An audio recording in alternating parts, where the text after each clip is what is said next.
학문을 완성하는 길 이렇게 이제 제목을 달았는데요.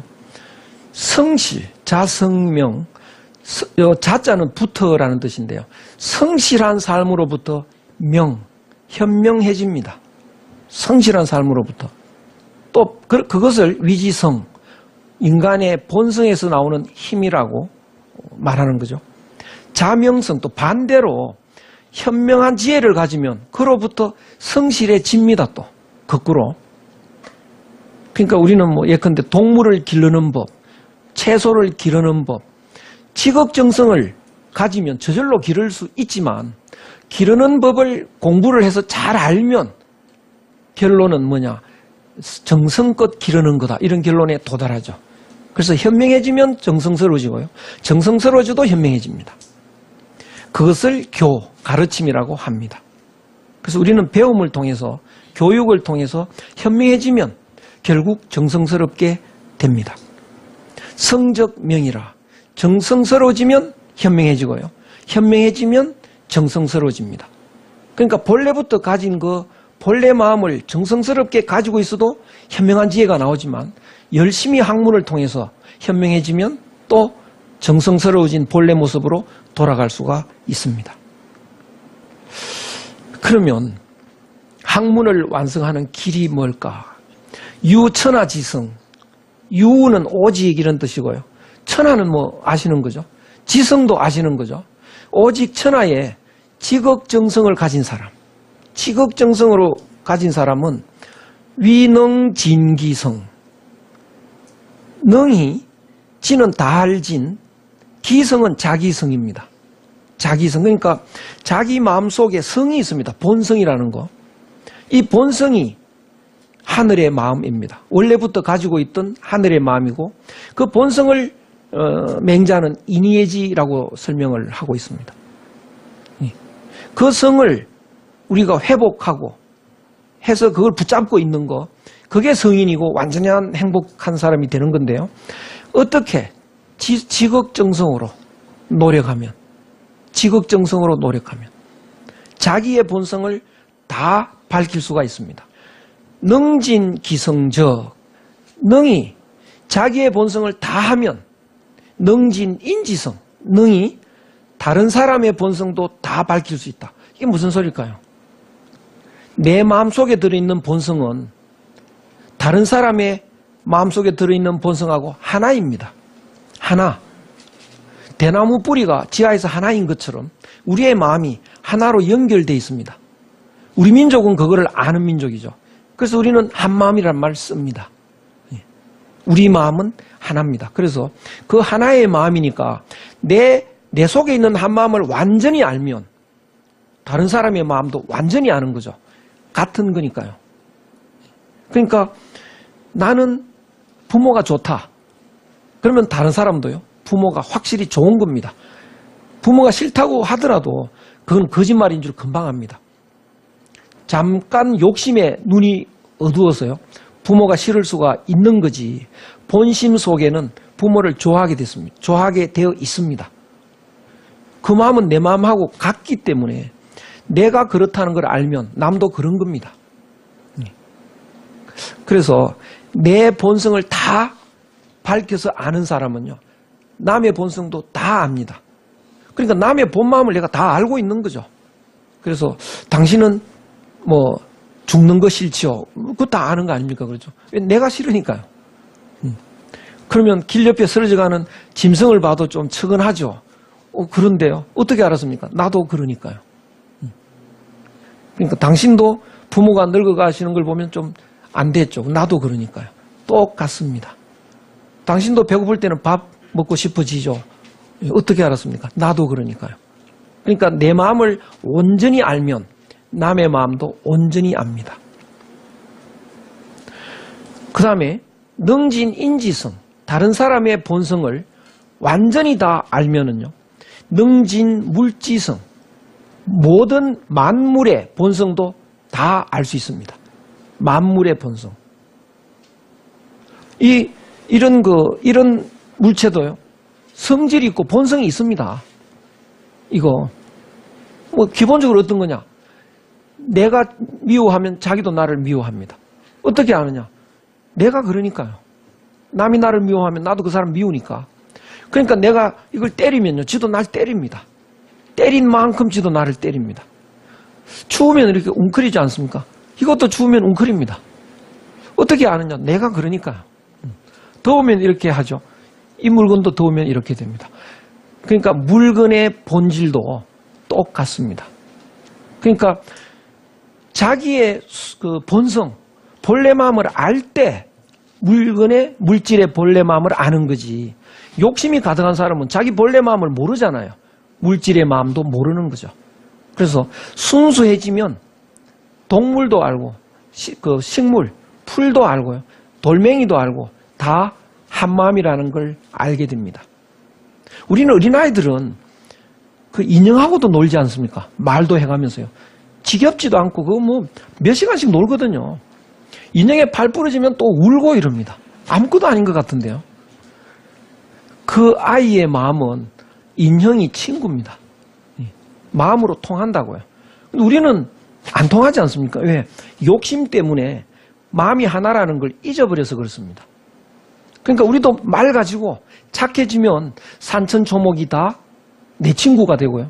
마음이 하나로 통합니다. 능진 물지성, 만물의 본성을 내가 다 알면 가히 찬 천지지 화육, 하늘과 땅이 만물을 낳고 기르지 않습니까? 천지지 화육이라는 것은 만물이 하늘과 땅이 만물을 낳고 기른다 그 소리인데요. 그것을 내가 돕고 있다는 겁니다. 내가 하느님이 만물을 낳고 만물을 기르는 일을 내가 돕는다. 우리는 부모를 섬긴다라고 할 때요. 섬긴다는 그 말이 일사자입니다. 사부모. 그러면 일할 사자를 쓰고 부모를 섬긴다 이렇게 해석을 하는데요. 그건 뭐냐면 부모가 하는 일을 내가 대신하는 겁니다. 그게 섬기는 거죠. 그러면 하늘을 섬긴다. 하늘이 하는 일을 내가 대신하는 겁니다. 그게 하늘을 섬기는 건데요. 그러니까 하늘이 하는 일이 뭐냐? 하늘과 땅은 만물을 낳고 기르는 일을 하는 건데 내가 그걸 도와주는 겁니다. 당신이 무슨 수로 하늘을 도울까? 우리는 욕심을 가지고 따로 살지 않습니까? 내 행동은 내가 개인적으로 주체적으로 이렇게 살아가는 건데 그런데 욕심이 없으시면 어떻게 되느냐? 이 몸의 움직이는 것은 이 몸의 움직임은 천지자연의 움직임하고 하나가 됩니다. 가히 찬 천지지 화육, 하늘과 땅이 만물을 낳고 기르는 일을 내가 도울 수 있다면 그 다음에 뭐가 되나요? 가히 여천지 참이라. 삼자는 참이라고도 발음하는데요. 하늘과 땅과 하나가 된다. 삼위일체라는 말인데요. 하늘, 땅, 사람, 하늘, 땅, 나 하나가 되는 겁니다. 놀라운 일이죠. 그래서 이 중용이라는 그 책이 사서 중에 제일 마지막에 읽는다고 하는 이유가 가장 심오하고 가장 어렵습니다. 그 다음에 이 문장은 중용 23장인데요. 최근에 영린이라는 영화에 여러 번 등장한 중용 23장입니다. 해석을 제대로 해보면요. 이 진리에 도달하는 것은 중용에서는 지극정성으로 이제 해야 도달할 수 있다. 그래서 천하에 가장 지극한 사람이 지극정성으로 노력하는 사람이 진리에 도달한다. 그런 이야기였거든요. 여기에 유천하 지성, 오직 천하에 지극정성으로 노력하는 사람, 그런 사람이 진리에 도달하는 건데요. 그러면 사람 중에는 그 학문 자체에 지극정성으로 노력하는 사람도 있지만 그렇지 않은 사람이 대부분이죠. 그러면 이제 여기서 뭐를 설명하느냐면 기차, 그 다음 수준은 지극정성이 안 되는 사람은 어떻게 학문을 할까? 그 이야기입니다. 그 다음 기차, 그 다음 수준은요, 치곡. 치곡이 어떤 뜻이냐? 곡은 한쪽 구석을 말합니다. 모퉁이. 그 한쪽 모퉁이를 이룬다는 건데요. 예를 들면 뭐 그 대학 중용 논어 맹자, 뭐 서경, 시경, 주역, 뭐 이런 등등의 책, 금강경 등등의 책들이 있는데 그 중에 쭉 읽어보니까 다 모든 이 책에 정성이 들어가야 되는데 그게 잘 안 되고 나는 맹자에만 정성이 들어간다. 뭐 이런 사람이 있는 거죠. 맹자만 읽으면 무지 재밌는데 다른 건 좀 어렵다. 이런 경우에 그 맹자가 그 사람한테는 한쪽 그 모퉁이가 되는 거죠. 그러면 그 사람은 맹자만 열심히 읽으라 이거죠. 그게 치곡입니다. 자기가 좋아하는 거 그것만 열심히 해라. 그것만. 곡적 한쪽만 하나만 열심히 하면 그러면 그 능이 유성 성실해지는다는 거죠. 그 사람은 지극정성이 된다는 겁니다. 지극정성이 되면 성실한 삶이 이어지면 그 형자는요 나타난다는 건데요. 몸 밖으로 이렇게 나타납니다. 이 형자가 그래서 정성스러운 사람은 얼굴에 이렇게 나타납니다. 정성스럽게 일을 하면 정성스럽게 공부를 하면 얼굴이 훤하게 나타나죠. 형적저 훤하게 나타나면 저자는 더 드러나는 겁니다. 환하게 드러나고요. 저정명 드러나면 밝아집니다. 명적동 밝아지면 꿈틀거리기 시작합니다. 꿈틀거린다는 게 우리는 지금 욕심에 갇혀 있으니까 욕심 속에서 갇혀 있는 그런 존재는요 마치 그 알 속에 들어있는 그런 계란 껍질 속에 들어있는 노란자 흰자하고 같은 존재죠. 그게 구속돼서 벗어나지 못하고 있습니다. 그런데 어미가 품어주면 거기서 변화가 일어나는 겁니다. 변화가. 여기에서 동적변이라는 것은요. 우리의 나라는 그 존재가 계란 속에 있는 그 흰자 노란자처럼 그냥 들어있다가 이제 꿈틀거리기 시작하고 변화가 일어납니다. 변화가 일어나다가 어느 순간 깨고 나오는 거죠. 알을 깨고. 그것을 여기서 변적화라고 하는데요. 화가 깨고 나오는 걸 화라고 합니다. 부화라고 하는 거죠. 유천하지성, 오직 천하의 지극정성으로 노력하는 사람만이 능히 깨고 나갈 수가 있다. 해탈할 수 있다. 그런 뜻인데요. 그래서 이 중용이라는 것이 그냥 대충 이런 일반적인 학문하고 완전히 다릅니다. 불교적으로 말하는 해탈론이죠. 해탈론. 그럼 우리는 어떻게 해야 그런 진리에 도달할 수 있을까? 지극정성으로. 그래서 한번 이렇게 앞으로 논어도 읽어보시고 이런 걸 한번 접해보시고 딱 좋은 이거 정말 내가 읽으니까 행복하다 그런 게 있으면요. 지극정성으로 한번 매달려 볼 필요가 있습니다. 여기 마지막 문장인데요. 같은 내용입니다. 이게 같은 내용인데 맹자의 말씀입니다. 가욕지위선. 선이 뭐냐 하면 하고 싶은 게 선이다. 이게 무슨 소리냐면요. 배고프면 밥 먹고 싶죠. 그게 선입니다. 피곤하면 쉬고 싶잖아요. 쉬는 게 선입니다. 졸리면 자고 싶죠. 자는 게 선입니다. 근데 졸리는데 안 자고 버티는 게 악이죠. 담배 피우고 싶을 때 담배 피는 거 그건 선은 아닙니다. 그렇죠? 그걸 잘 이제 구별해야 되는데 그건 중독이라는 겁니다. 그래서 순수하게 하고 싶은 거 그게 선입니다. 그런데 그 선이 잠깐 나왔다가 사라지기 쉽습니다. 왜냐하면 배고프니까 밥 먹자. 여기 이제 선한 마음인데요. 그때 생각을 한다고요. 남자친구가 싫어하겠지? 내가 더 먹으면? 그 생각하는 순간 먹기 싫어지죠. 그게 악이 된다고요. 그러니까 그 선한 마음을 몸에서 변질시키지 말고 유지를 해야 됩니다. 배고프다 그러면 그걸 유지하는 방법은 밥을 먹는 거라고요.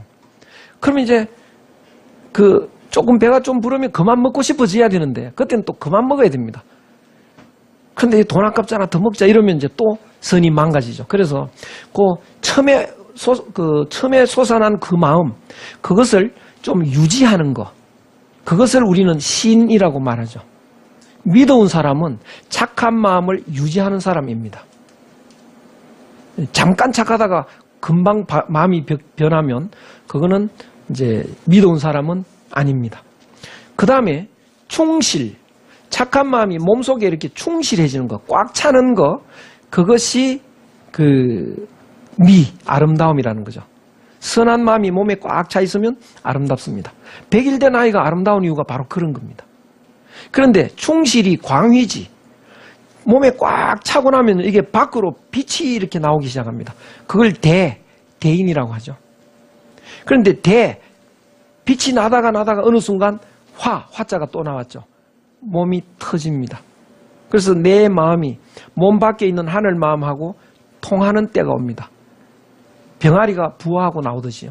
그것을 성이라고 합니다. 성이 성인이죠. 성이 불가지지. 성인은 사람들이 그 행동을 간파를 못합니다. 하늘 행동은 사람이 이해하기 어렵습니다. 그것을 신의 경지다 이렇게 말을 하는 건데요. 그래서 오늘은 우리가 마지막 이제 9번째인데, 그래서 그 학문을 통해서 목적지인 진리에 도달하는 최고의 경지에 대해서 중용에서 말하는 내용들을 살펴봤습니다. 열심히 하셔서 우리의 최고 행복을 한 사람도 빠짐없이 얻을 수 있도록 성실하게 지성껏 노력해 주시기 바랍니다. 감사합니다.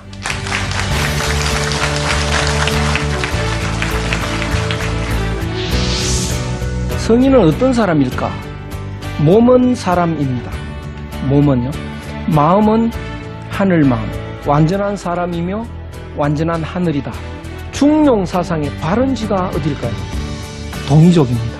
공자가 뗏목 타고 어디로 가려고 했느냐? 조선에 가려고 했고, 구의에 살고 싶어 했다. 그 구의는 조선이다. 우리들의 마음이 인도되는 곳, 그러한 자유의 천국으로 내 마음의 조국 코리아여 깨어나소서.